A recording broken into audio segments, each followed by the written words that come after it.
use the share button underneath. Do not use the URL at the top. The URL at the top hurts the channel because it's classed as an unknown referral, even though it's got the address. You need to hit the share button. Someone once used the URL at the top. It was a new product. It was something that had just come out. I thought this is really good. I did a video on it.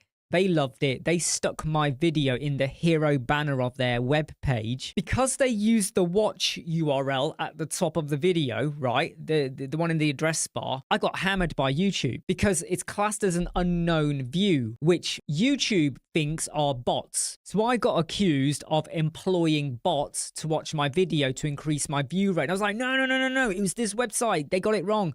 I told them, they changed it, they apologized, but the damage was done. It took nearly 3 months for YouTube to remove the penalties. And the penalties were basically, we're talking no income. And it's not just affected me, we've all gone through it. So if anyone ever wants to share any of our videos, please use the share button.